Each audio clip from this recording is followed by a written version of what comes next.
할렐루야, 아름다운 밤입니다.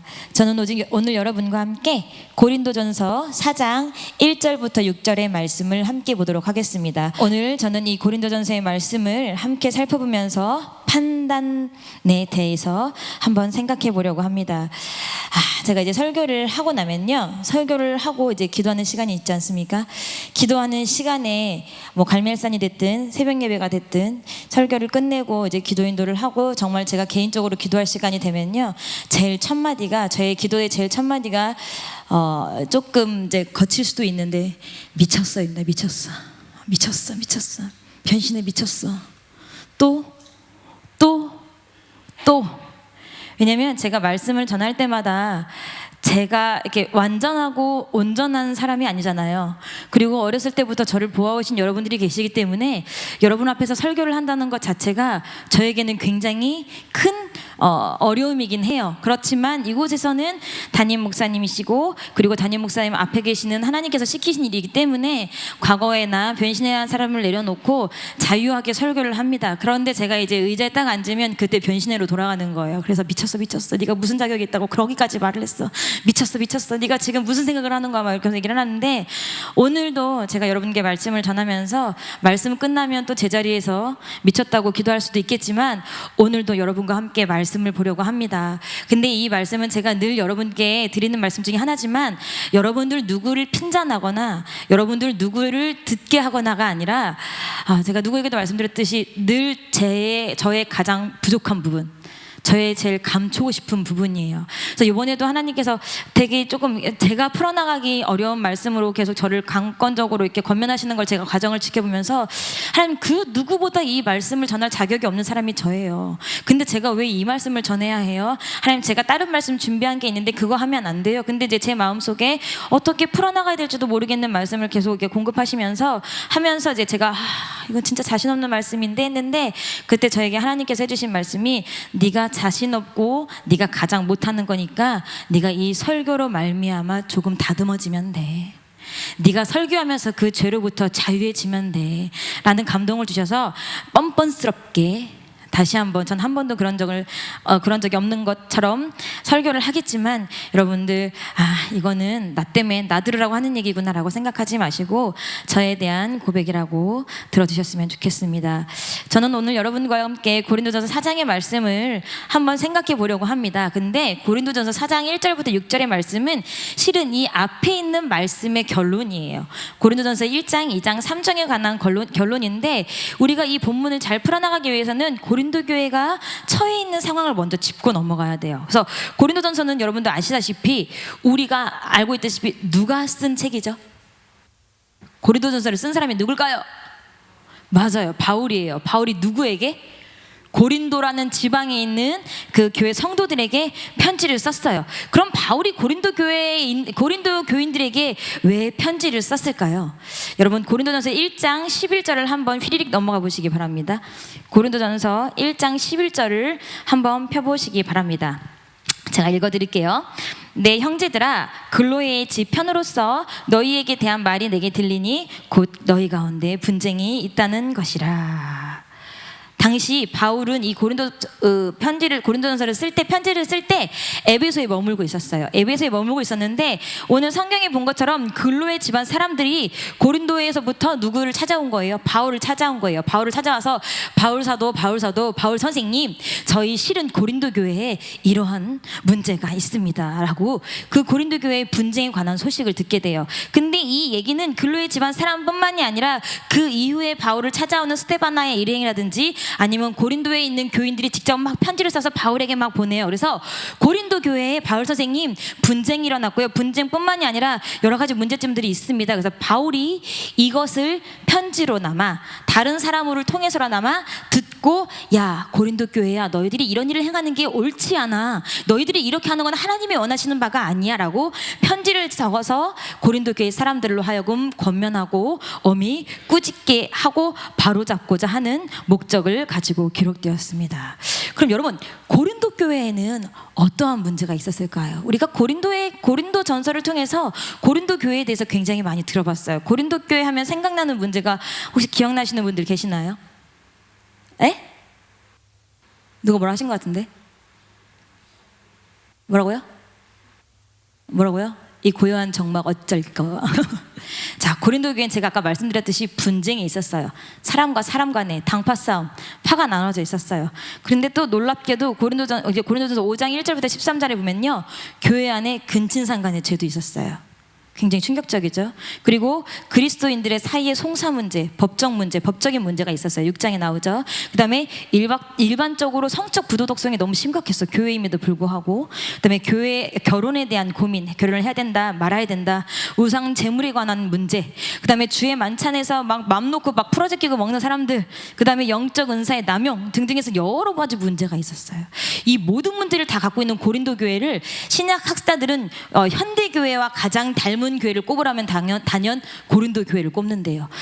신약 성경에 나타난 많은 교회들 중에 고린도 교회처럼 이렇게 문제가 총체적으로 있는 교회는 드뭅니다. 현대 교회와 가장 닮아 있다고 많은 신약 학자들이 말합니다. 그러면 여러분, 이러한 문제가 고린도 교회에 왜 일어났을까요? 왜 고린도 교회는 유독 이렇게 문제가 많았을까? 왜 고린도 교회는 이렇게 문제가 심했을까? 당시 고린도라는 지명은 그 시대에 그리스보다도 더 발달한 동네였어요. 양쪽에 굉장히 큰 항구를 끼고 있고 그 사이에 있었기 때문에 굉장히 발달한 동네라 돈, 그 다음에 문화, 그 다음에 철학, 이 모든 것들이 굉장히 발달한 그 동네인데, 근데 그 당시 바울이 있을 그 당시 그 모든 그 유럽을 휩쓸었던 문화가 헬라 철학이잖아요. 철학. 근데 그 철학이 뭐였어요? 우리가 잘 알고 있던 영지주의, 니골라당의 교훈이라고 알고 있는 사상이지요. 그때 그 철학이 뭐였냐면, 물질은 모두 악해, 눈에 보이지 않는 영적인 것만 선해. 그래서 물질적인 세계와 영적인 세계가 엄격히 구분되어 있고, 물질은 악해, 영적인 것만 선해라는 사고를 갖고 있었는데, 이렇게 물질 세계와 영적 세계 두 가지로 정확하게 나눈 이 원론적인 사고가요, 두 가지 방향으로 나타나는데, 하나는, 자, 우리가 육체를 입고 있지 않습니까? 이 육체는 뭐예요? 결국 악한 거예요. 악한 거니까 이 육체가 필요로 하는 요구를 들어주지 말자.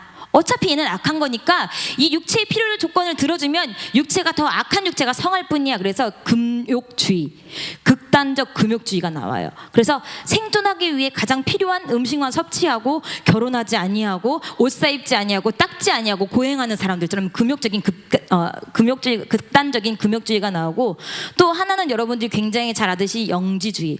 육체는 뭐 할 거야? 구원받지 못하고 썩을 거야. 영혼만 구원받을 거니까 방탕하게 살아도 되는 극단적 쾌락주의. 이렇게 두 가지로 나뉩니다.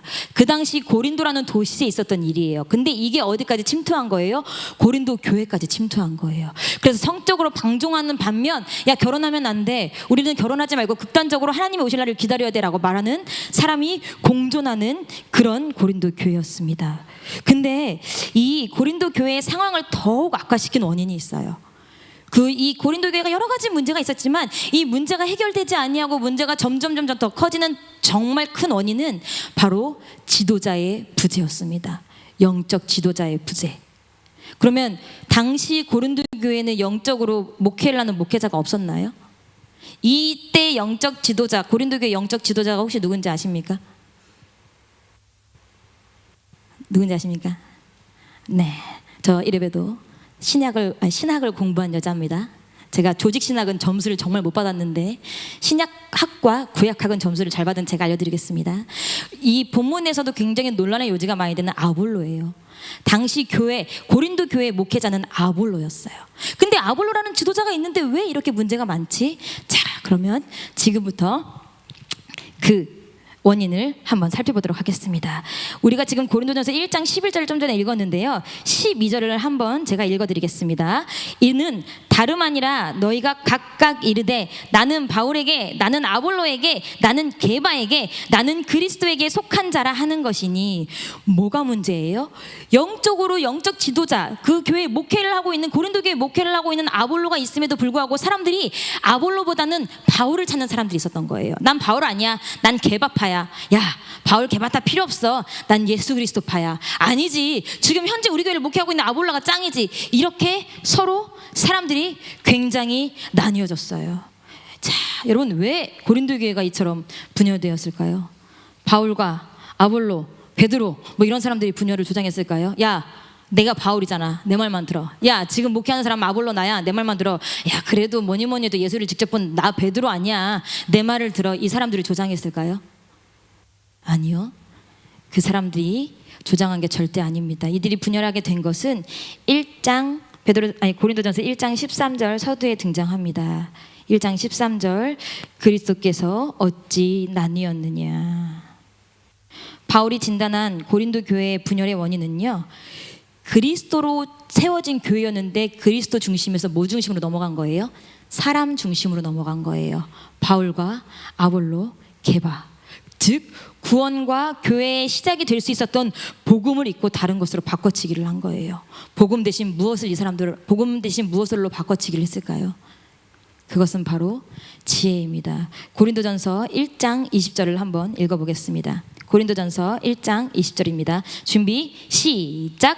지혜 있는 자가 어디 있느뇨? 선비가 어디 있느뇨? 이 세대의 변사가 어디 있느뇨? 하나님께서 이 세상의 지혜를 미련케 하신 것이 아니뇨. 공교롭게도 이 사람들이 복음을 버리고 선택한 것이 지혜인데 그 지혜가 하나님과 말씀으로 비롯된 지혜가 아니라 세상의 지혜로 사람을 바라보기 시작한 거예요. 사람을. 고린도전서 1장부터 4장까지 등장하는 중요한 키워드 중에 하나가 지혜입니다. 지혜라는 단어가 1장에는 8번 나와요. 8번 나와요. 그 다음에 2장 3장을 합치면 20번 정도 등장해요. 바울은 연속해서 말해요. 야, 너희들이 세상 지혜를 따를 게 아니야. 하나님의 지혜를 따라야 돼. 야, 너희들이 지금 복음을 전하는 것도 세상의 지혜로 받으면 안 돼. 세상의 지혜의 말로 복음을 전하면 안 돼. 하나님의 중심된 복음으로 전해야 돼. 라고 계속 얘기를 하는 거예요. 계속해서 복음에 근거한 지혜를 당부해요. 그런데 왜 계속 바울이 1장부터 4절까지 지혜를 말하냐면, 고린도 교회가 복음으로 비롯된 지혜를 버리고 세상의 학문적인 지혜를 선택했기 때문입니다. 자, 누가 더 지혜로운가? 바울, 아볼로는 피자 이름인데 죄송해요. 바울, 아볼로, 게바, 이 셋 중에 누가 더 지혜로운가? 누가 더 설교를 설득력 있게 잘하는가? 누가 그 당시 대표적으로 수사하게 대표되던 시대에 누가 말을 정말 잘하는가? 사람들끼리 뭐 하기 시작했어요? 자기네들끼리 뭐 하기 시작했어요? 자신들의 지혜를 가지고 뭐 하기 시작했습니까? 판단하기 시작했습니다. 여러분, 사도행전 18장 24절 28절에 보면요, 아볼로가 처음 등장해요. 아볼로가 그때 등장했는데 그가 성경은 알고 성령을 알지 못할 때라서 누가 바울과 함께 있던 브리스길라와 아굴라가 아볼로를 데리고 계속 가르쳐요. 끊임없이 가르쳐서 성경을 가르치고 성령을 가르쳐서 결국 성령을 받고 복음의 그리스도인의 정말 군사가 됩니다. 그래서 사도행전을 기록한 누가는 이 아볼로를 어떻게 표현했냐면, 성경을 가지고 학문에 능하고 성경에 능한 자, 성경을 가지고 예수는 그리스도라고 증거하며 공중, 즉 많은 사람들 앞에서 유력하게 유대인의 말을 이긴 자라고 표현을 하고 있어요. 여러분, 당시에 유대인 바리새인들이, 서기관들, 굉장히 똑똑한 사람들을 아볼로가 말로 평정한 사람이에요. 여러분, 그리스 시대에 가장 필요했던 필수 과목이 뭐냐면 수사학이에요. 수사학. 저는 어렸을 때 수사학이라서 수학하고 관계 있는 줄 알았더니 그게 아니라 뭐 하는 기술이에요? 이게 말하는 기술. 그래서 고등교육을 받는 사람들은 꼭 수사학이라는 뭐가 있었어, 과목이 있었어. 그래서 사람들 앞에서 말하는 것을 연습하고 말하는 것을 교육했어. 그래서 정치인들, 돈이 좀 있는 자제들이라면 반드시 말하는 것을 배웠어요. 그 당시 굉장히 말하는 게 중요한 이 시대에 아볼로는 뭐 한 거야? 말로 유대인들을 평정해버린 거야. 뭘로? 율법과 성경을 가지고 싸우면서. 그런 사람이 아볼로였습니다. 그렇기 때문에 어떤 거예요? 사람들은 와, 아볼로의 설교에 뽕가기 시작한 거예요. 야, 아볼로 설교 정말 잘하는데, 야, 아볼로가 설명하는 것들 들으면 복음이 쏙쏙 들어와, 성경이 쏙쏙 들어와. 야, 아니지. 그래도 뭐니 해도 바울이지. 바울이 얼마나 주옥 같은 글들을 남겼니? 비록 편지는 이렇게 잘 쓰고 말은 졸할지 몰라도 바울이 주옥 같은 글을 얼마나 많이 남겼어. 야, 바울이 최고야. 아니지. 게바가 최고지. 뭐니 해도 게바는 예수님을 직접 본 사람이야. 예수님을 직접 본 게바가 최고지. 교회는 자신들의 무엇을 가지고, 지혜를 가지고 영적 리더를 보는 기준을 복음에서 지혜로 바꾸고 각자의 지혜로 인해서 지도자들을 판단하고 비교하고 본인들이 좋은 지도자를 선택하기 시작합니다. 이러한 비교와 판단이요, 야 아니야, 이런 정도가 아니었어요. 그 상황이 얼마나 심했는지 고린도전서 3장 3절에 나옵니다. 여러분 고린도전서 3장 3절을 함께 읽어보시겠습니다. 3절 준비 시작.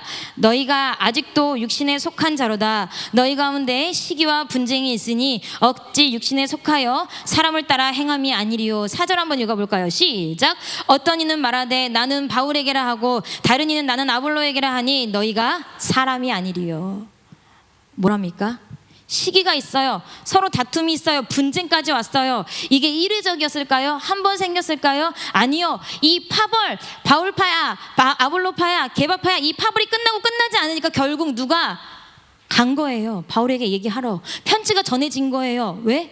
한 번으로 끝나지 않으니까. 뭐가? 시기와 분쟁이. 난 아볼로파야, 난 바울파야. 그러니까 너는 뭐야? 육신이다. 정말 육신에 속한 사람이다. 바울이 강하게 책망하고 징계합니다. 분쟁이 뭐예요? 싸움이에요. 아주 일정 기간 계속된 싸움. 이를 들은 바울은 직접 가보고 싶었으나 갈 수 없었기 때문에 고린도전서를 쓰면서 한마디로 정리를 합니다. 아까 우리가 읽어보았던 고린도전서 1장 13절이었습니다. 뭡니까? 그리스도라는 단어 한마디로 딱 정리합니다. 야, 내가 그리스도야? 아볼로가 그리스도야? 고린도전서 1장 13절. 그리스도께서 어찌 낫니었느뇨? 바울이 내가 너희를 위하여 십자가에 못 박혔으며 바울 내가 나의 이름으로 너희가 침례를 받았느뇨? 내가 너네를 위해 못 박았니? 내 이름으로 너희가 침례를 받았니? 이 모든 것은 그리스도부터 시작되었어. 그런데 너네들은 왜 갑자기 그리스도를 버리고 사람을 선택하기 시작했는데? 이 답답한 사람들아. 앞에 있는 1장, 2장, 3절의 상황을 오늘 읽은 본문에서 최종적으로 결론을 바울이 짓습니다. 바울이 뭐라고 말합니까? 4장 1절입니다. 시작. 사람이 마땅히 우리를 그리스도의 일꾼이요 하나님의 비밀을 맡은 자로 여길지어다. 아멘. 이 우리라는 단어 안에는요, 논란의 중심인 아볼로와 게바가 포함돼요. 뭐래요? 우리는 다 그리스도의 일꾼이야. 우리는 다 하나님의 일꾼이야. 무엇을 맡은? 하나님의 비밀과 복음을 맡은 우리는 다 하나님의 그리스도의 일꾼이야. 너희들이 지금 말하고 있는 그 논란은 굉장히 아주 가치가 없어. 우리를 당연하게 누구 지목하지 말고 우리를 모두 그리스도의 일꾼이라고 생각해. 그리고 우리에게 하나님의 비밀을 맡은 우리에게는 하나님께서 무엇을 구하실 거냐면 하나님을 향한 충성을 구할 것이지 너희들의 인정을 하나님이 원하시지 않아. 너희들이 우리를 인정하고 안 하고가 중요한 게 아니야. 우리는 하나님 앞에 충성할 거야. 다른 말로 말하면 하나님의 비밀을 맡은 우리에게 하나님께서 원하신 거는 하나님을 향한 충성이지 너희들을 감동시키는 설교나 너희들을 재미있게 하는 설교나 너희 귀에 좋은 소리, 너희들을 즐겁게 해주는 설교가 아니야. 착각하지 마. 그 다음에 3절입니다. 너희에게나 다른 사람에게나 판단받는 것이 내게는 매우 작은 일이라 나도 나를 판단치 아니하노라. 야, 너희들이 말도 안 되는 근거로 세상의 지혜로 우리를 판단하는데, 나 바울을 판단하는데, 아볼로를 판단하는데, 게보를 판단하는데, 너희들이 판단하는 게 얼마나 유치하고 얼마나 작은 일인 줄 알아? 나는 그런 거 신경 안 써. 우리는 그런 거 신경 안 써. 왜? 나도 나를 판단하지 않으니까. 4절.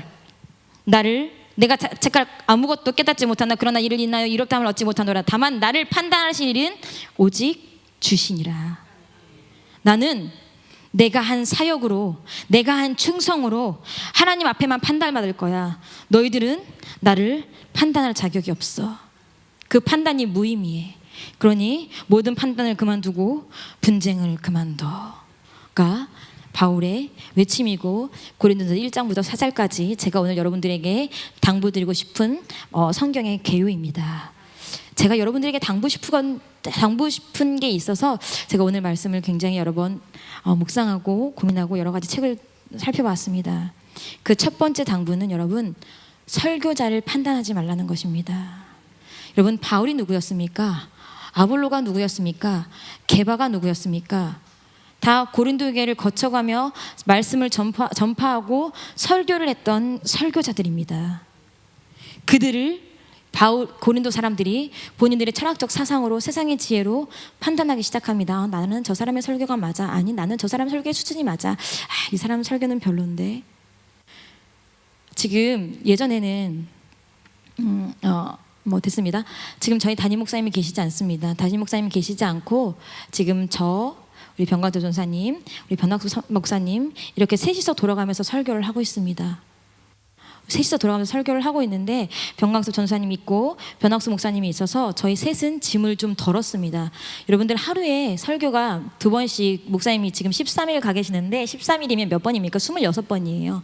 주일 1부 예배까지 포함하면 몇 번입니까? 주일은 예배가 더 많으니까 지금 그러면 몇 번? 거의 한 30번 되는 예배예요. 30번 되는 예배를 저와 병광수 전사님과 변학수 목사님이 이렇게 설교를 합니다. 여러분 설교를 들어보시니까 어떻습니까? 저희 셋이 똑같습니까? 전혀 달라요. 개성이 뚜렷합니다. 병광섭 전사님의 개성이 있고 변학수 목사님의 개성이 있고 저의 개성이 있습니다. 여기서 개성이라고 말하는 거는요, 복음이 달라졌다는 얘기가 아니라 똑같은 복음을 전달하는 방식에 각 사람의 특성이 있다는 얘기를 말하는 거예요. 이러한 개성으로 인해서요, 호불호가 갈리기도 하고, 호불호가 갈리면 안 되지만 호불호가 갈리기도 하고 설교에 비교가 되는 것은 어쩔 수 없어요. 왜? 사람이 인지력이 있잖아요. 사람이 자기의 지식이라는 게 있잖아요. 그래서 계속 이제 조금 비교가 되기도 하고 호불호가 될 건데, 여러분은 누구의 설교가 가장 마음에 드십니까? 여러분은 어떤 사람의 설교가 제일 기대되십니까? 혹시 이 질문에 대답을 한다면 그건 문제 있는 거예요. 굉장히 문제 있는 겁니다. 비록 부족하지만 저희 셋은 하나님의 말씀을 그대로 전하기 위해서, 하나님이 우리에게 주시는 감동을 그대로 전하기 위해서, 나의 개인의 생각과 나의 취향보다는 하나님의 그 고린도전서 4장 1절에 나오는 하나님의 비밀을 정말 전달하기 위해서 애씁니다. 최대한 무엇을 배제하고, 사심을 배제하고, 나의 신앙을 배제하고, 어떤 줄기에 맞춰서, 담임 목사님이라는 굵직한 줄기에 맞춰서 말씀을 전하려고 애를 씁니다. 근데 성도님들께서 그 말씀, 복음의 본질을 들어주시면 좋겠는데, 아무래도 겉사람이 드러나기 때문에, 겉사람의 취향과 겉사람의 성향이 드러나기 때문에 우리 입에서 나오는 말보다는 겉사람에 집중하지 않을까 염려가 되었습니다. 저만의 노파심이겠죠. 제가 설교하러 단상 위에 올라옵니다. 그러면 제가 오늘은 설교하는 사람이니까 여러분들을 이렇게 쭉 볼 수 있습니다. 그런데 제가 병광석 전사님이 설교하시고 변학수 목사님이 설교하시면 제가 어떤 사람입니까? 제가 설교할 때 여러분 지금은 굉장히 많이 좋아져서 여러분들이 이렇게 눈을 똑바로 치고 저를 쳐다보셔도 눈물 나지 않습니다. 굉장히 의연하게 잘 대처하는데, 제가 설교할 때 사람들 눈 마주치는 걸 별로 안 좋아하고 두려워하기 때문에 변학수 목사님이 설교하시든 병광석 전사님이 설교하시든 머리를 숙이고 있다가 가득 나는 네 설교 듣고 니란다. 당신의 설교 듣고 있습니다 하고 머리를 듣다가 눈이 마주치면 다시 머리를 숙여요. 왜? 내가 아직 눈동자가 무서워서 그런 거예요. 그 사람들 인정하지 않는 게 아니라. 근데 그렇게 설교를 하면서도, 그렇게 하면서도 변학수 목사님 설교하실 때, 병광석 전사님 설교하실 때 제가 한번 쓱 봅니다. 쓱 봐요. 회중들을, 관중들을. 그런데 쭉 보다 보면 특이한 게 있어요. 사전에 설교자가 누군지 공개가 되고 나면 묘하게 분위기가 달라집니다. 왜 달라질까요? 설교를 들으려는 자세와 태도가 달라지기 때문입니다. 만약 그게 수요 예배라서, 금요철에는 좀 피곤한 날이니까 금요철이라서 라는 이유로 달라진다면 하나님 앞에 깨끗할 거예요. 만약 그게 그날의 나의 컨디션 때문에 달라진다면 하나님 앞에 깨끗할 거예요. 그런데 만약 그게 앞에 있는 설교자가 나와 맞지 않아서, 아니면 앞에 있는 설교자의 말은 나는 이 사람의 설교는 좀 듣기 어려운 것 같아 라고 미리 마음을 닫아버린 여러분의 태도라면 하나님 반드시 책망하실 겁니다. 여러분들이 말씀을 듣는 자세와 여러분들이 예배하는 자세가 담임 목사님이 계시든 저희 중에서 그래도 제일 어린 병광수 전사님이 계시든 태도와 자세와 마음가짐이 달라지지 않았으면 좋겠습니다. 여러분, 생각과 이성을 가지고 있어요. 사람은 감정을 가지고 있어요. 나의 취향과 하나님께서 개개인에게 부여하신 고유의 개성을 가지고 있어요. 그렇기 때문에 설교를 듣고 즉각 반응이 올 수도 있어요. 저도 그래요. 그래서 누구라고 말씀은 못 드리지만 저는 굉장히 좋아해요. 제가 그 목사님을 굉장히 좋아하고 얼마나 좋은 분인지 아는데, 그 목사님이 부흥성회를 오시면 마음이 좀 어려워요. 왜? 말귀를 잘 못 알아듣겠어. 사투리가 너무 심하고, 이게 맞나 막 그래, 맞아요 안 맞아요 막 이게 사투리가 너무 심하고 말이 발음이 불분명하고 너무 낮아서 잘 못 알아들어서 막 이렇게 듣다 보면 나중에 인중이 아파, 미간이 아파. 미간이 아파. 인중은 여기인데 미간이 아파. 막 너무 집중해서 피곤해. 그래서 그 목사님의 말씀은 화요일 저녁부터 월요일, 화요일 새벽, 낮, 화요일 저녁 아니면 늦으면 수요일 오전부터 조금 들려와요. 그래서 예배를 좀 놓칠 때가 있어. 저도 그렇습니다. 사람이다 보니까 내가 가지고 있는 신체적인 특징이 있어서 그러다 보니까. 근데 문제는 뭐냐면 이러한 나의 반응과 생각이 내 입 밖으로 나가면 그건 이제 뭐가 되는 거예요? 판단이 되는 거예요. 내가 그렇게 생각할 수 있어요. 하나님이 나에게 지를 주셨잖아요. 근데 내가 그것을 입 밖으로 내기 시작하면 그때부터는 비판이 되는 거예요. 자, 한번 잘 생각해 보실까요? 제가 철딱선이 없게도 나는 그 목소리 너무 좋은데 설교가 잘 안 들려. 제가 이렇게 누구한테 얘기를 했습니다. 상대방 뭐라고 했을까요? 맞아 나도 그래요. 그럼 벌써 비판하고 판단하는 무리가 둘이 생긴 거예요. 지나가도 누군가가 두고 난 나만 그런 줄 알았는데 저도 그래요. 3명이 생긴 거예요. 여러분 지금 제 얘기를 하는 거지만 여러분 우리 변광수 전사님, 변학수 목사님 저 설교할 때 어떤 사람은 제 말이 너무 빨라서 안 들리는 사람이 있을 수 있어요. 죄송하지만 저도 천천히 하고 싶은데 마음처럼 안 돼요. 어떤 사람들은 또 변광수 전사님 말이 듣기 힘들 수 있어요. 어떤 사람은 변학수 목사님 말이 듣기 힘들 수 있어요. 왜 사람마다 가지고 있는 신체 기관이 다르니까. 근데 그게 내 마음에 있고 하나님 내가 설교를 잘 못 알아듣겠는데 이 설교 들려지게 해주세요 하면 하나님 앞에 기도 제목인데 이게 입 밖으로 발설되면 판단과 비판이 되는 거예요. 누군가가 붙하고 그 붙은 사람을 통해서 반드시 마귀는 틈을 타게 됩니다. 여러분들 설교를 들으면서 판단하지 마세요. 혹시 판단하는 마음이 들거들라 이분은 설교를 너무 잘하시는데 말씀이 너무 좋은데 나는 이분 설교를 들을 때마다 이 부분이 좀 거슬리는 것 같아. 누구한테 얘기해요? 하나님한테 얘기하세요. 그리고 하나님하고 기도를 하고 나서 정말 설교자를 사랑하는 마음으로 그 사람한테 얘기하면 설교자가 비록 뜨끔하고 아플 수는 있지만 설교자도 살고 본인도 살 거예요. 근데 설교를 듣고 그 설교자에 대한 아니면 그 설교 내용에 관한 것을 다른 사람의 말을 하고 다른 사람에게 내 입 밖으로 꺼내는 그 순간은 판단하게 되는 것이고 비판하게 되는 것이고 누군가가 거기에 함께 무리를 지어지게 되면 점점 판단과 비판의 무리가 커지게 됩니다. 여러분 제가 저도 마찬가지예요. 저에게 이제 만약에 저는 이제 설교를 하고 내려가면 가끔 되게 가혹하게 저에게 말씀하시는 분이 계세요. 굉장히 가혹하게 야 아무도 못 들었어 네 설교 말이 너무 빨라서 막 이렇게 가혹하게 말씀하시는 분이 계세요. 그래서 제가 설교하고 내려가면 가끔 그분을 피해요. 저 세상에서 저에게 제일 가혹하게 말씀하시는 분이 저희 엄마예요. 저 목사님 막 가끔 말씀하시잖아요. 뭐라고 하더라? 미경이가 못났다 참 못났다 그렇게 하시잖아요. 미경이는 뭐 철도 없고 어리고 모르라니까. 근데 제가 이제 하루는 저희 엄마한테 엄마 나도 라식을 좀 할까 봐 안경이 너무 불편한 것 같은데. 근데 저희 엄마가 지금 조그맣게 말씀드리는 거예요. 유아실 안 들으리라고. 유아실에 계셨어. 근데 저희 엄마가 뭐라 하시면 야 너 못나서 안 돼. 너 안경 써야 돼. 무슨 라식 수술이야. 너 안경 벗으면 못나서 안 돼.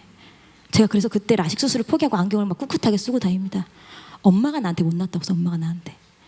제가 저번에도 하늘색 드레스 입고 왔잖아요.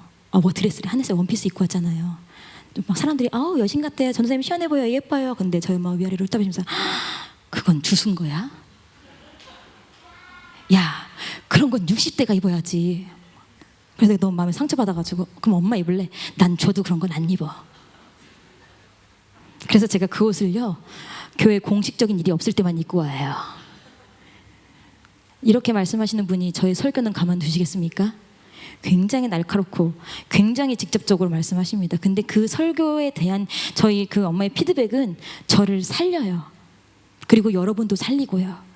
그러니까 여러분들 제발 말씀을 들으시면서 이게 너무 이 말씀 좋은데 이분의 설교 너무 좋은데 이 부분이 다른 사람은 괜찮고 내가 거슬리면 기도하시고 설교자에게 직접 말씀하시면 여러분도 살고 설교자도 살고 모두가 함께 사는 일일 거예요.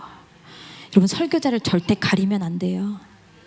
나 오늘 너무 피곤한데 이분이 설교야? 나 오늘 너무 피곤한데 다른 분이 설교했으면 좋았을 건데. 오늘 이분 설교야? 나 오늘 교회 예배 드리러 가려고 했는데 이분 설교만 한번 들어봐야지. 이것 자체가 예배에 접근하는 가장 잘못된 방식입니다. 자, 우리가 1층에 정수기가 있습니다. 그렇죠? 정수기에서 물을 따라 마십니다. 어떤 사람은 세모금컵에 따라 마십니다. 어떤 사람은 어디에 따라 마십니까? 자기 개인 컵에 따라 마십니다. 저번에 우리 꼬마들 보니까 거기다 막 입을 대고 막 이렇게 마시는 아이들도 있더라고. 뭔 짓이야? 이렇게 먹으면 맛있다요? 막 이렇게 질질리면서. 근데 여러분, 정수기 물이 컵에 따라 물의 본질이 달라집니까? 똑같아요. 정수기 물은 깨끗하게 정수된 그 물이에요. 여러분, 아까 바울 사도가 그랬어요. 너희들이 그리스도에게서 찢겨 나갔느냐? 너희들이 그리스도에게서 나눠 나갔느냐?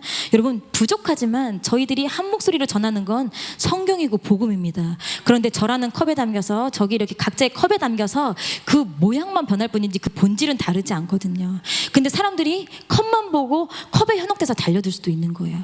근데 우리가 컵에 현혹되면 그 안에 담겨있는 본질은 몰라요. 또 제가 이제 나 물 갖다 줄 사람 막 이러면 저희 아이들이 막 뛰어갑니다. 리아가 막 물을 띄워와요. 막 하진이가 뒤에서 막 물을 띄워와요. 막 하준이도 뒤에 가서 막 물을 막 떠갖고 띄워와요. 근데 이제 걔네들이 물을 떠오면 이 세모금컵에 요만큼밖에 안 떠와요. 자기네 간량대로 떠오너라. 그래서 제가 범식이한테, 범식아, 우리 큰 사람들 범식아, 큰 물 좀 떠오겠니? 그럼 범식이가 물을 떠옵니다. 그러면 제가, 최리야 너는 마음에 안 드니까 난 리아 물은 안 마셔. 네 물은 맛없어. 어머나, 범식아, 네 물은 정말 맛있겠구나. 범식이가 좋으니까 범식이 물이 제일 맛있어. 이럽니까? 물 맛이 달라집니까? 아니에요. 물은 누가 들고 있던지 간에 똑같은 물이에요. 여러분, 지금 저를 통해서 나가는 복음과 다른 두 분을 통해서 나가는 복음과 심지어 담임 목사님을 통해서 나가는 복음이 다 똑같습니다. 여러분들의 목마름과 갈증을 해결하는 물이에요. 그런데 그 물을 뭐 하는 거예요? 여러분들이 골라 마시는 거예요. 여러분들 중에 그런 분들 한 분도 없어지셨으면 좋겠습니다. 근데 사실은 이런 문제는요, 예수님 당시에도 있었어요. 예수님 당시에도. 예수님이 계실 때 모든 사람들이 다 예수님의 말씀에 와 환호했습니까? 아니요. 어떤 사람은 예수님의 말씀을 듣고 환호한 사람이 있는가 하면, 어떤 사람은 예수님의 말씀을 듣고 막 이를 바득바득 갈았어요. 막 분이 막 가득해서 이를 바득바득 갈았어. 왜? 그 말씀이 마음에 안 들었거든. 마음이 역했거든. 내 마음에 어떻게 감동할 수 없이, 어떻게 감당할 수 없이 역해가지고 예수님을 죽이고 싶을 만큼 막 바득바득했어요. 그래서 굉장히 많은 무리가 모였어요. 우리가 뭐 성경에 뭐 군대 갈 수 있는 남자가 5,000명이라고 해서 뭐 몇만 명이 모였다는데, 그 굉장히 많은 사람들, 늘 예수님이 계시는 곳엔 그 많은 사람들이 모였는데 그 많은 사람들이 다 병고침을 받고 구원을 받았습니까? 아니요. 정말 많은 사람들에 비해 굉장히 소수만 병고침을 받고 굉장히 소수만 뭐 했어요? 구원을 받았어요. 왜 그렇습니까? 히브리서 4장 2절 말씀을 함께 찾아보겠습니다. 히브리서 4장 2절 말씀입니다.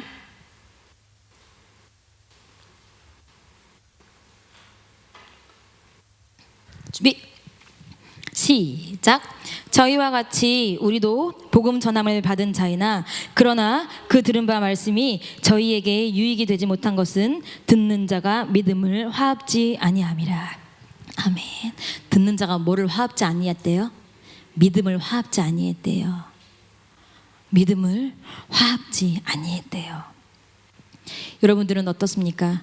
오늘도 저희 셋 중엔 제일 작고, 저희 셋 중엔 부모에게 인정받은 못생긴 사람이 여기서 말씀을 전하고 있습니다.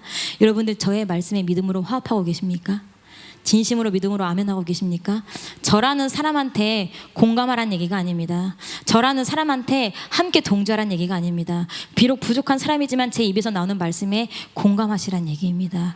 그렇게 되면 여러분들은 이 시간에 얻을 것이 있는 시간입니다. 담임 목사님에 비해 저희들의 설교는 많이 약할 수 있어요. 어떤 분들은 정말 단단한 식물을 먹어야 돼요. 정말 단단하고 아주 질긴 식물, 정말 강한 말씀을 먹어야 되는데, 저는 아직은 뭐라고 해야 되지? 이런 이렇게 설교도 잘 못할 뿐더러 성경을 연구하는 것도 하나님 앞에 그 받는 영적인 능력과 영적인 뭐 그런 것들이 담임 목사님보다는 한참 부족해요. 한참 부족해서 저도 여러분들에게 단단한 식물, 정말 맛있는 음식을 드리고 싶은데 죽을 써줄 수도 있고요, 음식이 아니라 그냥 간식을 드릴 수도 있어요. 제가 이제 어렸을 때 저희 부모님이 목회를 하셨기 때문에 늘 집에 계시지 않았습니다. 집에 계시지 않았고 가끔 이제 반찬 같은 걸 해두고 가시고 찌개 같은 게 집에 다 있어서 저희들이 알아서 차려 먹긴 했는데, 동생들이 엄마 아빠가 올 때가 아직도 한참 남았어요. 한참 남았는데 배가 고프다는 거야. 누나 나 배고파. 언니 나 배고파. 막 이래요. 그럼 제가 그때 제가 3학년 때 저희 막내 동생이 태어나고, 제가 지금 말씀드린 건데 5, 6학년 때, 6학년 때 이때인데, 그럼 6학년짜리는 제가 할 수 있는 게 별로 없었어요. 그 당시에는 저희가 살기가 별로 넉넉지 않았기 때문에 집에 뭐 라면이 있고 막 그런 건 없었거든요. 그러니까 집에 있는 건 굉장히 이제 쟁여놓은 막 떡국떡. 근데 제가 떡국을 어떻게 끓이겠습니까? 초등학교 6학년짜리가. 그래서 어떡하지 막 고민을 하다가 아이들은 언니 배고파, 누나 배고파, 우리 엄마 언제 와? 엄마 엄마 아빠 언제 와? 우리 교회 한번 가볼까? 엄마 아빠 찾으러. 그때는 핸드폰이 없던 시절이니까. 그럼 엄마 아빠가 어디 있는 줄 알고 저희가 찾으러 갑니까? 근데 늘 교회에 계시는 것도 아니고 신방 다니시고 전도 다니셔서, 그러면 제가 할 수 있는 게 그 당시에 위험을 감수하고 할 수 있는 게 계란 후라이였어. 계란 후라이. 근데 배고프고 맛있는 게 먹고 싶다는 동생들에게 제가 계란 후라이를 딱 던져주면 동생들이 에이 이게 뭐야 계란 후라이잖아 라고 할 수 있으니까, 계란 후라이를 일단 기름을 넉넉히 둘러서 거의 튀기듯이 해줘요. 엄마는 기름을 잘 안 쓰니까 기름을 넉넉하게 두르고 몸에 안 좋게 막 튀기듯이 해줘요. 그리고 나서 엄마가 손님들 올 때만 쓸 수 있었던 예쁜 접시를 꺼내줘요. 기분이라도 좋으라고 예쁜 접시를 동생들 둘이 딱 꺼내주고, 그리고 이제 엄마가 아시면 기절하겠지만 과도와 하나랑 포크 하나를 줘요. 계란 후라이 썰어 먹으라 우아하게. 그리고 거기 위에다가 평상시 엄마가 야 너네 그거 많이 먹으면 안 돼 몸에 안 좋아하는데 막 케찹을 듬뿍 막 하트를 막 떡칠을 막 해줘요. 먹고 싶다고 하면, 그때 저희가 모르겠어요. 계란 한 판 가지고 한 달 살아남기 이런 챌린지를 했는지 모르겠지만 하루에 먹을 수 있는 계란의 양이 정해져 있었는데 부모님이 안 계시면 그게 좀 규칙이 파해지기도 했어요. 2개 먹고 싶어? 그럼 누나 2개 해줄게 이렇게.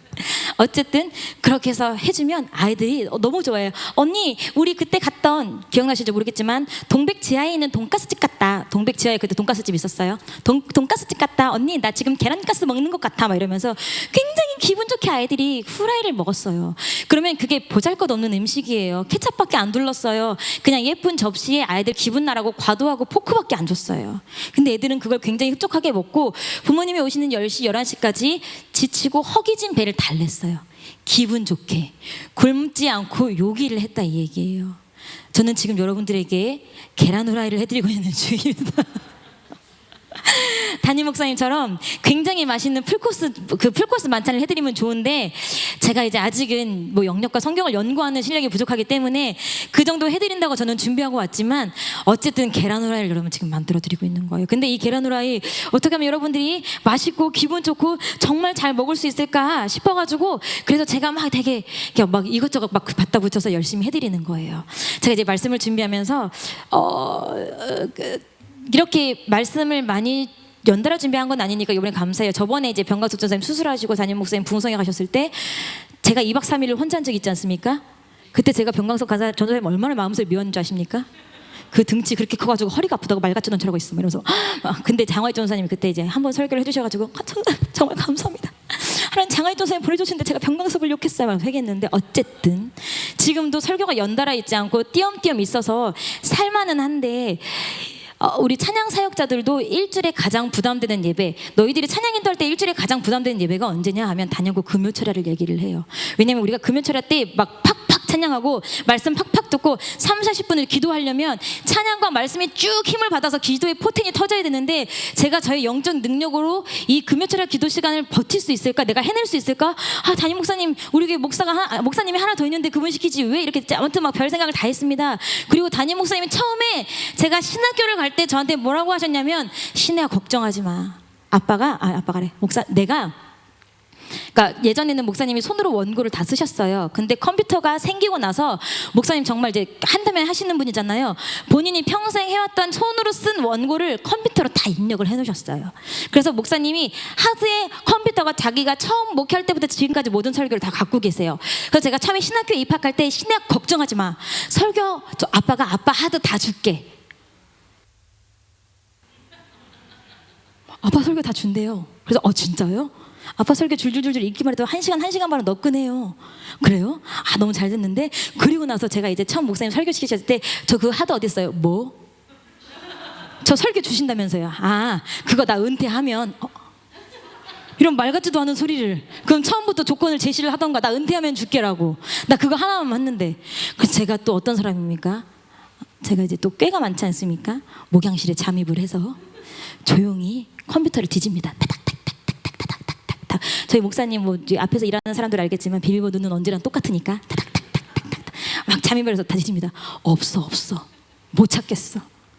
내가 나중에 물어봤어요. 목사님 요번에도 가시길래, 목사님 제가 2주 동안 설교를 해야 되는데 목사님 말씀에 순종하는 마음으로 제가 설교를 잘 하도록 하겠습니다. 네, 목사님 그런데 그냥 궁금해서 그런데 목사님 그 하드 어디 있습니까? 왜? 그냥 궁금해서 그래요. 왜? 그래서 제가 이제 이 얘기를 병가수 전사한테 하면서 야 나 속았어, 목사님 그렇게 말씀하셨는데 나 속았어, 이거 설교 어떡하지 그랬더니 병가수 전사님 나도 그래서 몇 년 전 되게, 그러니까 우리 교회 온 지 얼마 안 됐잖아요. 2018년 후반에 왔잖아, 그치? 2019년도 전도사가 됐고, 그래서 자기가 교회 없을 때 설교 주보에 원고가 다 기록돼 있잖아요. 쟤는 그걸 또 털어본 거야. 얼마나 한심합니까? 전도사 둘이서 이러고 있으니. 그래서 어쨌든 얘기는 여러분들에게 굉장히 맛있는 걸 먹여주고 싶어서 몸부림치고 있다는 얘기를 하는 거예요. 꾀를 내고 있다는 얘기가 아니라, 여러분 이렇게 몸부림치는 저와 저 다 변씨라서 어쨌든 두 분의 설교를 담임 목사님만큼 성에 안 찰지라도 여러분들이 믿음으로 화합하고 그래 우쭈쭈쭈 잘한다 그래 내가 이 말씀을 듣고 목사님 모실 때까지 굶어 죽지 않고 버텨야겠다라는 열심으로 드러내시면 반드시 은혜가 있을 거예요. 목사님이 안 계신 2주 동안 여러분 특별식 나가는 거예요. 특별식. 반드시 은혜가 있을 거예요. 그러니까 시간 빠지지 마시고 더 오셔서 열심히 말씀을 들으세요. 그리고 말씀을 듣고 뭣도 하세요? 담임 목사님한테 이르기도 하세요. 그 전도사 이상한 말씀 전하던데요, 막 이렇게 정신 똑바로 차리시고. 여러분 다시 한번 당부드립니다. 저희가 부사역자라 해서 연수가 어리다 해서 저희가 말에 어눌하다 해서 여러분 저희들의 설교를 미리 판단하시고 선입견을 가지고 접근하지 마시기 바랍니다. 우리가 비록 이렇게 생겼을지 몰라도 우리를 통해 나가는 것은 하나님의 말씀이 확실합니다.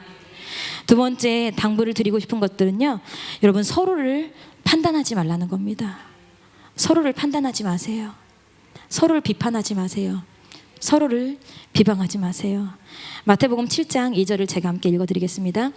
너희의 비판하는 그 비판으로 너희가 비판을 받을 것이요 너희의 헤아리는 그 헤아림으로 너희가 헤아림을 받을 것이니라. 야고보서 4장 11절 형제들아 피차에 비방하지 말라. 형제를 비방하는 자나 형제를 판단하는 자는 곧 율법을 비방하고 율법을 판단하는 것이라. 내가 만일 율법을 판단하면 율법의 준행자가 아니요 재판자로다. 로마서 14장은 우리 함께 찾아보겠습니다. 로마서 14장 1절에서 4절 10절 말씀입니다. 로마서 14장 1절에서 4절 먼저 제가 읽어드리겠습니다. 로마서 14장 1절부터 4절까지 제가 한번 읽어드릴게요. 믿음이 연약한 자를 너희가 받되 그의 의심하는 바를 비판하지 말라. 어떤 사람은 모든 것을 먹을 만한 믿음이 있고 연약한 자는 채소를 먹느니라. 먹는 자는 먹지 않는 자를 업신여기지 말고 먹지 못하는 자는 먹는 자를 판단하지 말라. 이는 하나님이 저를 받으셨음이라. 남의 하인을 판단하는 너는 누구뇨? 그 섰는 것이나 넘어지는 것이 제 주인에게 있음에 저가 세움을 받으리니 이는 저를 세우시는 권능이 주께 있음이라. 10절 다 같이 읽어볼게요. 준비 시작. 내가 어찌하여 내 형제를 판단하느뇨? 어찌하여 내 형제를 업신여기느뇨? 우리가 다 하나님의 심판대 앞에 서리라. 아멘.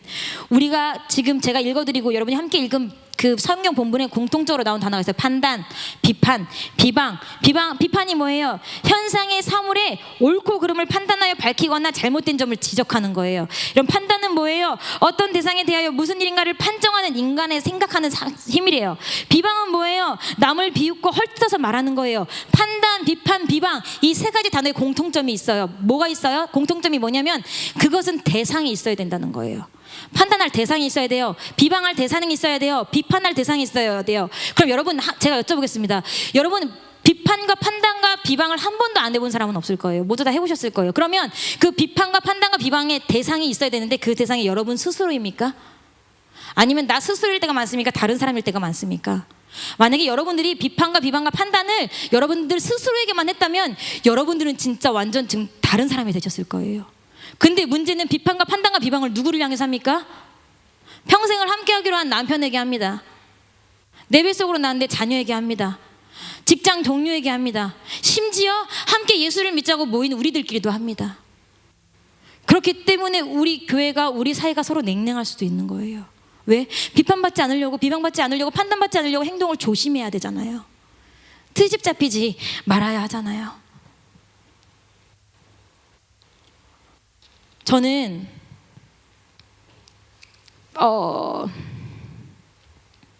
호불호가 정확한 사람입니다. 좋아 싫어가 정확한 사람이란 뜻이에요. 저는 결정이 빠른 사람입니다. 저는 결정장애가 있는 사람을 이해하지 못합니다. 왜냐하면 저는 뭐든지 그래 이거 그래 저거 쉽게 결정하고 그 결정에 대해서 별로 이렇게 후회하는 편이 아니에요. 뭐 심각한 일이 아니면 특히나 더 그래요. 특히 난 이제 뭘 먹을까 막 고민하고 막 이런 스타일이 아닌데, 어쨌든 근데 제가 이제 다른 사람에게 맞춰주고 목회 사역을 하고 목양 사역을 하면서 배려하기 위해서 너 하고 싶은 거 해. 아니 난 결정 못하겠어. 너 하고 싶은 거 해라고 하지. 제 마음속에는 늘 생각과 결단과 이런 게 빨라요. 그러다 보니까 사람들 향해서도 저는 결단과 생각과 결정이 빨라요. 그래서 제가 하나님 앞에 가장 마음 아프고 가장 자신 없는 부분이 여기 있어요. 저는 사람들을 판단을 되게 잘합니다. 제가 똑똑해서. 그래서 일을 할 때도 마음에 안 들 때가 되게 많아요. 아, 왜 저렇게 하지? 미련한데? 효율이 떨어지잖아. 합리적이지 않아. 전 굉장히 판단을 잘합니다. 그리고 저는 비판을 잘합니다. 예전에 제 여동생이 있었는데, 저는 이제 반주를 하는 사람이고, 뭐 아시다시피 저 여동생이 여기서 이제 찬양을 마이크를 붙잡고 찬양을 하는 사람이었지 않습니까? 근데 그 아이가 정말 신기한 게, 찬양을 부르면 아무리 오래 불렀던 찬양이라도, 많이 불렀던 찬양이라도 처음과 끝에 부를 때 가사를 안 틀리고 제대로 넘어간 적이 한 번도 없어요. 그렇게 가사 틀리는 것도 은혜더라고. 은사야. 어떻게 맨날 부르는 찬양에 가사를 틀리지? 그러면 저는 단편적인 예로 그걸 넘어가 줄 수도 있는데 꼭 찬양 가사가 틀린 거 지적을 해줍니다. 야, 너 그 가사 아니야. 음이 틀려도 야, 너 그 음 아니야, 이 음이야 지적을 해줍니다. 그래서 제 동생이 언니 앞에선 찬양을 못하겠어. 은혜로 들어야지. 그걸 왜 지적을 해? 막 나한테.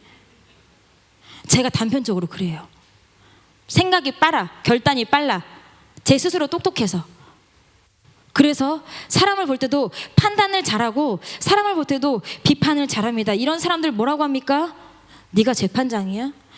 아까 저희가 읽은 야고보서 말씀이 뭐라고 했냐면, 형제를 판단하고 비판하는 사람은 율법을 판단하고 비판하는 사람이래요. 율법을 판단하고 비판하는 사람은 율법의 실행자가 아니고 재판자라 그랬어요. 율법의 재판장. 율법의 재판장 누굴 말하는 거예요? 하나님을 말하는 거예요. 내가 하나님을 섬기는 척하면서 내 빠른 생각으로, 내 빠른 결단으로 나의 사람된 속성을 가지고 판단하면서 하나님의 자리에 있습니다. 어떤 때는요, 이 사람에 대한 판단과 비판을 우리가 뭘로 둔갑합니까? 분별이라는 단어로 둔갑을 합니다. 그래도 우리가 분별해야지. 사람은 분별해서 사귀는 거야. 주의 일을 할 때도 분별해야 돼. 말은 굉장히 좋습니다. 근데 그 분별이 거룩한 성령께로부터 나온 분별이라면요, 그 사람이 분별하고 판단한 자리에 상처가 없을 거예요. 그리고 그게 하나님의 성령으로부터 나온 거룩한 분별이라면요, 그 사람이 한 분별의 자리에 분리되는 사람이 없을 거예요. 그리고 그 사람이 정말 하나님께서 한 거룩한 분별이었다면요, 그 사람이 한 분별과 비판과 판단의 자리에 분쟁이 없을 거예요. 그런데 여러분들 생각해 보시기 바랍니다. 여러분들은 아니었을 수도 있어요. 제 과거를 돌이켜 보면 제가 판단하고 제가 비판하고 제가 분별했던 자리에는요, 누군가 떨어져 나간 사람이 있었던 적이 있어요. 분쟁이 있었던 적도 있어요. 소요가 있었던 적도 있어요. 왜? 나의 비판 때문에, 나의 판단 때문에. 여러분들 중에 제가 다 넣고 얘기하지만 제가 여러분들 중에 똑똑하다고 자만하지 않습니다. 여러분들보다 제가 경력이 많습니까? 여러분들보다 제가 삶을 더 살았습니까? 여러분들이 저희 삶의 지혜자일 거예요. 근데 저는 성격상 결정이 빠르고 판단하는 게 빠르다 보니까 똑똑하지도 않으면서 나의 판단으로 사람들을 나의 잣대로 치고 있는 거예요. 죄를 지면 안 되니까 죄를 지적한다는 명목 하에 우리가 사람을 지적하기도 합니다. 저희 교회만 그런 게 아니죠. 언젠가부터 한국 교회가, 또 저희가 사람의 잘못을 덮어주기보다는요, 집요하게 잘못을 파고 이렇게 들기 시작합니다. 말 한 번 잘못한 것 가지고도 그 말을 해명을 해야 합니다. 그냥 넘어가 주지 않습니다. 죄를 지적한다는 명목으로, 하나님은 공평과 공의의 하나님이란 이름으로 중요합니다. 우리가 죄를 알고 죄를 가지고 넘어가지 않는 것도 중요합니다. 죄에서 돌이키는 것도 중요합니다. 그런데 여러분, 그러나 그 죄라는 정말 명백한 사실보다 더 중요한 것은요, 누군가의 실수를 덮어주고 믿어줄 때 공동체가 산다는 거예요. 골로새서 3장 13절 14절입니다. 누가 누구에게 혐의가 있거든 서로 용납하며 피차 용서하되 주께서 너희를 용서하신 것 같이 너희도 그리하라. 이 모든 것 위에 사랑을 더하라. 이는 온전하게 매는 띠니라. 다른 말씀에서도 나와요. 교회에서 누군가가 죄를 짓거든 잘못을 범하거든 너의 입으로 하고 너의 입의 말도 듣지 않거든 두세 사람 장로의 입으로 하라. 그렇지만 장로의 입으로 그 사람의 죄를 지적하지만 그것에 더 앞장될 거는 뭐야? 사랑이다라고 얘기를 해요. 근데 우리는 사랑은 빼버리고 공의와 정의를 지키는 데 너무 집중하고 있습니다. 그래서 사람을 비판합니다. 사람을 판단합니다. 여러분, 분별이란 말로 속지 마시고 넘어가시기 마시기 바랍니다. 단기 선교를 해요. 인카운터를 해요. 교회 청소를 합니다. 식당에서 봉사를 합니다. 어떤 사람은 매번 빠지지 않고 나오는 사람이 있어요. 어떤 사람은 형편 때문에 못 나오는 사람이 있어요. 자, 그럼 여기서부터 두 가지 잣대가 기록이 됩니다. 나는 나의 삶을 포기하고 이거 다 한 사람이야. 믿음이 있는 겁니다. 믿음이 있는 것 같습니다. 여러분, 앞에서 많이 하고 열심히 하는 게 믿음의 행위가 될 수도 있어요. 내가 하나님을 향한 믿음 행위가 될 수 있지만 그것이 믿음의 척도가 될 수 있지는 않아요. 근데 우리는 어떤 사람을 바라볼 때, 누군가를 바라볼 때, 아, 저 사람 믿음 있다고 하면서 왜 이렇게 교회 청소하는데 안 나오지? 저 사람 믿음 있다고 하면서 왜 이거 같이 안 해주지? 저 사람 믿음 있다고 하면서 왜 이거 같이 안 하지? 믿음 있는 거 아니네. 함부로 판단하지 마세요. 오늘 설교의 제목은 판단은 오직 하나님만입니다. 아까 제가 여러분에게 말씀드렸어요.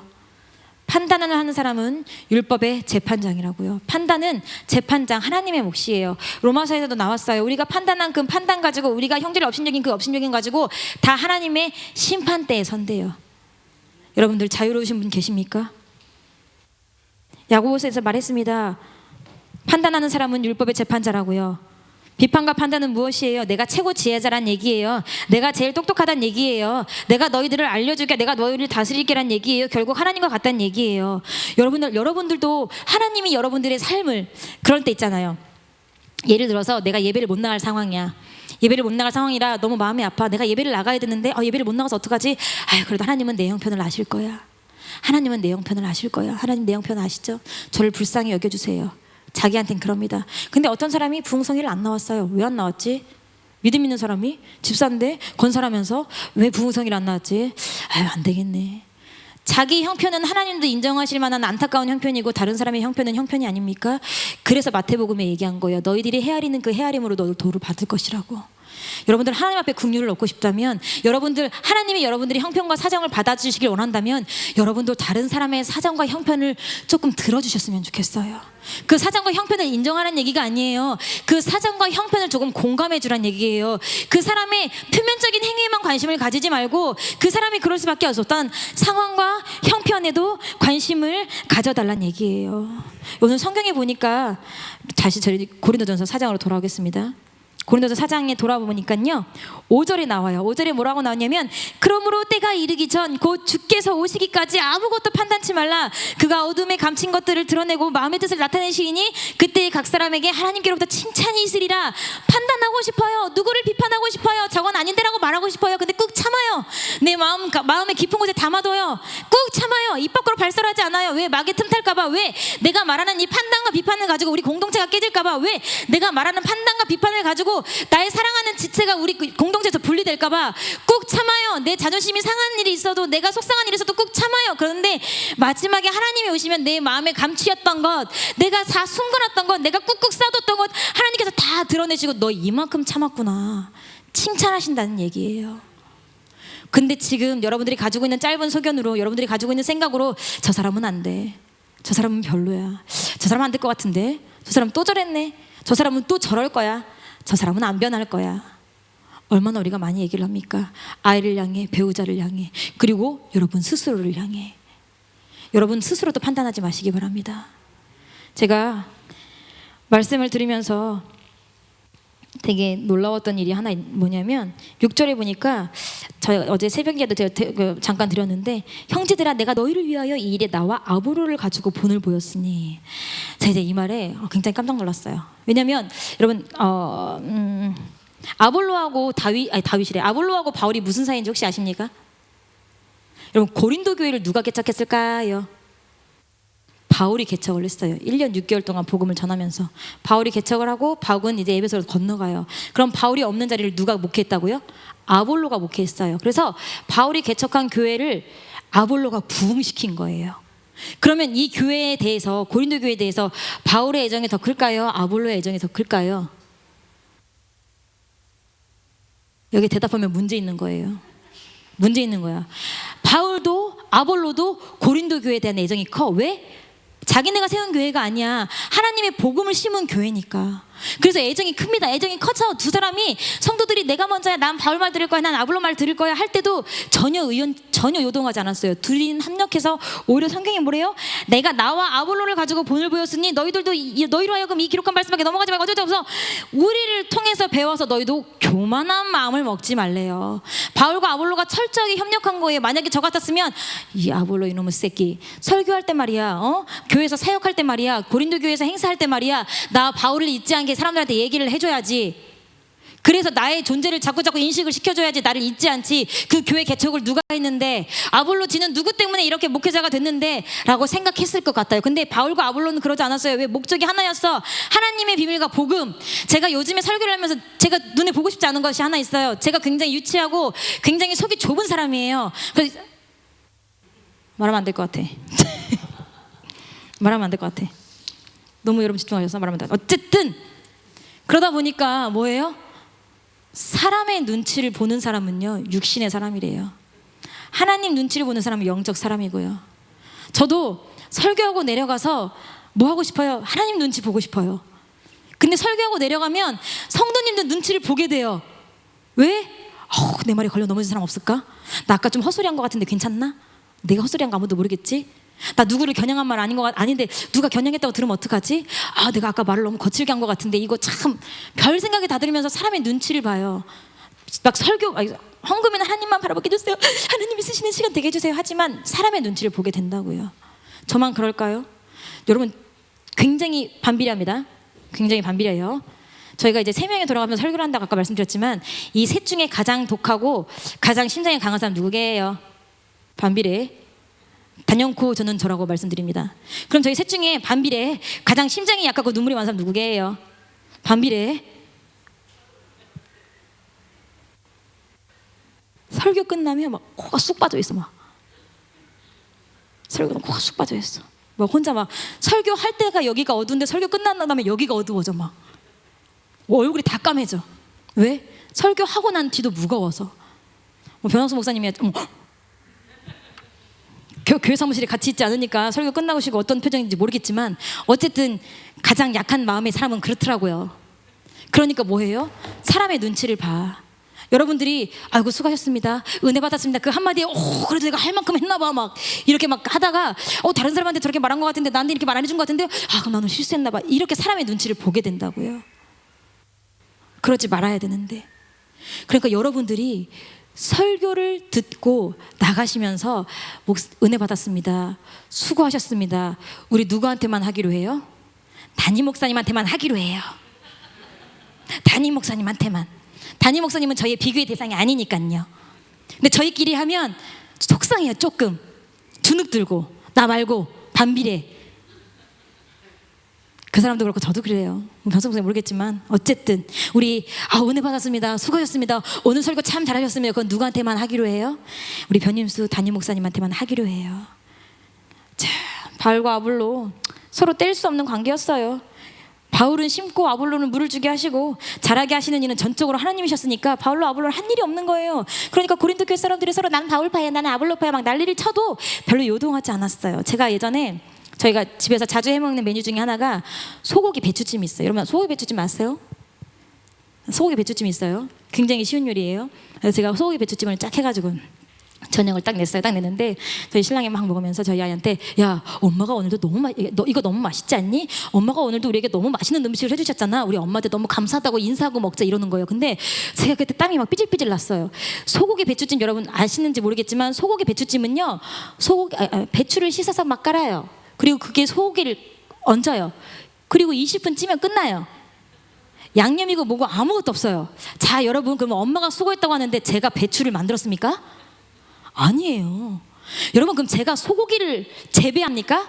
저는 정말 하나님 너무 놀라운 게 이렇게 말하면 안 되는데, 다른 사람들은 막 대전을 보고 하나님이 막 놀라우심을 막 주님의 높고 위대하심 찬양하는데, 저는 고기 맛이 다를 때 그렇게 하나님 놀랍더라고요. 소고기 맛 다르고 돼지고기 맛 다르고 오리고기 맛 다르고 치킨 맛 다르고, 어쩜 고기를 이렇게 다 맛이 다르게 만드셨지? 하나님 정말 똑똑하신 것 같아. 어쩜 이렇게 DNA가 다르지? 여러분, 소고기도 제가 만든 게 아니에요. 심지어 저희 집에 불을 땡기는 가스도 제가 만들었습니까? 하나님이 태초에 야 신혜야 나중에 너 밥할 때 이거 써라고 하나님이 땅속에 박아두신 거 제가 그냥 멋진 사람들의, 똑똑한 사람들의 개발한 걸로 한 거예요. 자, 배추도 하나님이 주신 씨, 소도 하나님이 만드신 동물, 가스도 하나님이 박아놓으신 거, 거기에 저는 뭐만 했어요? 배추를 깨끗이 닦아서 채반에 얹고, 찜기에 얹고, 소고기 얹고, 뚜껑 닫아서 타이머로 15분 끝. 제가 한 게 있습니까? 저는 닦는 거, 배추를 닦는 거밖에 안 했어요.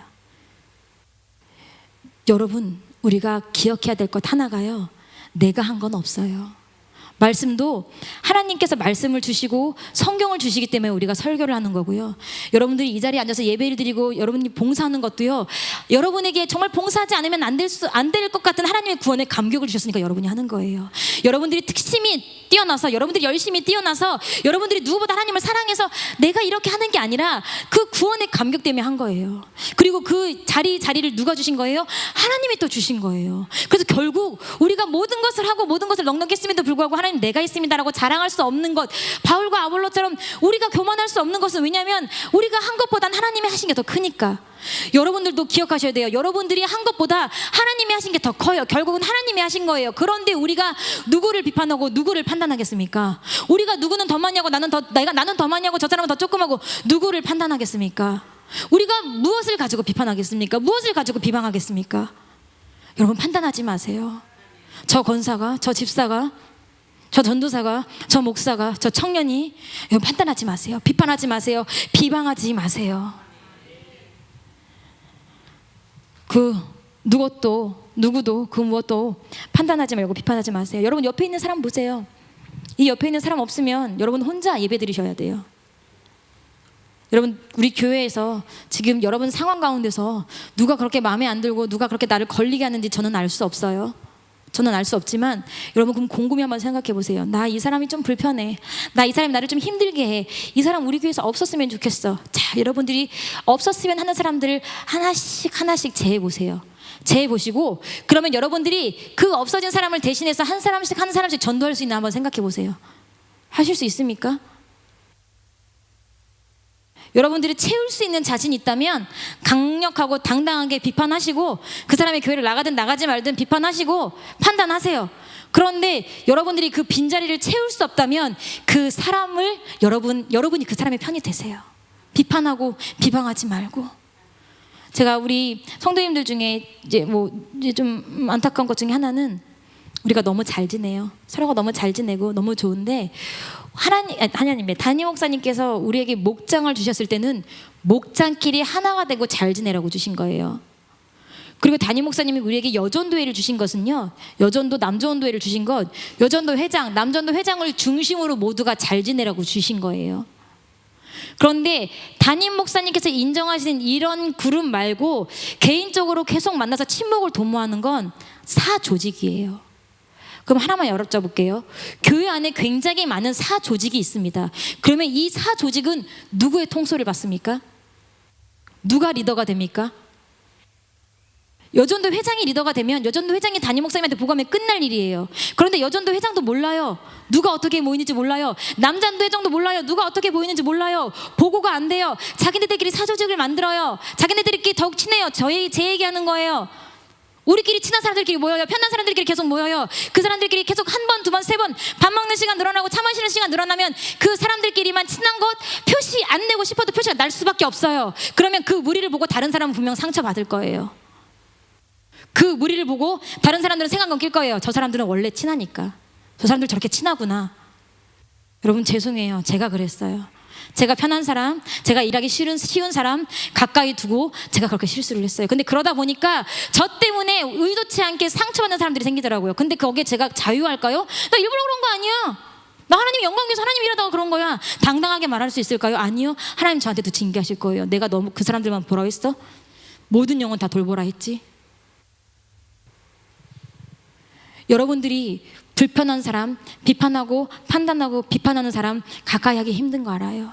그렇지만 우리가 가장 가까이 하고 가장 나의 사랑이 필요하고 내가 가장 기도하고 애써야 될 사람은 내가 비판하고 나를 어렵게 하고 나를 판단하고 나를 비판하는 사람이에요. 나를 인정하고 나를 칭찬해주고 지지해주는 사람들이 아니라, 그 사람들은 내가 열심히 씨 뿌리지 않아도 어쨌든 나를 칭찬하고 지지할 거야. 그렇지 않은 사람들에게 기도의 씨앗을 뿌리고 열심을 내시란 말이에요. 그래서 담임 목사님이 걱정할 만한 사조직이 없었으면 좋겠어요. 제가 우리 교회 오래 있는 건 아니지만 부교육자들이 왔다가 갈 때마다 흔들리는 사람들이 꼭 발생해요. 유별나게 친했으니까, 유별나게 아꼈으니까. 그럼 담임 목사님의 걱정의 눈이 글로 쏠려요. 신혜야, 누구 힘들지 않은가 한번 잘 봐봐. 얼마나 슬픈 얘기입니까? 담임 목사가, 부교육자가 나갔으니까 누구 힘들까 봐 살펴보란 얘기가. 그러면 그 사람은 목자가 누구였어요? 담임 목사였어요? 아니요, 그 부사역자였어요. 여러분들 어디에 붙으셔야 되는지 잘 생각하셔야 돼요. 우리가 친하지 말란 얘기가 아니에요. 관계하지 말란 얘기가 아니에요. 서로 교제하지 말란 얘기가 아니에요. 교제를 하되 담임 목사님의 선을 넘지 말고, 말씀의 선을 넘지 말고, 바울과 아볼로처럼 그리스도의 복음을 위해서, 공적인 일을 위해서 그렇게 친하고 그렇게 관계하란 얘기예요. 교만으로 넘어가지 말고. 그 당부를 드리고 싶은 거예요. 여러분, 이 시간 우리 어찌할 수 없는 이 마음 주님께 회개하기 원합니다. 내가 주님의 말씀을 따르기보다는 사람을 가렸습니다. 내가 주님의 말씀의 본질을 꿰뚫기보다는 사람에 현혹되었습니다. 내가 모든 사람을 포용하고 협력하기보다는 내가 좋아하는 사람들만 골라서 협력했습니다. 하나님 얼마나 추악합니까? 하나님 얼마나 욕심이 많습니까?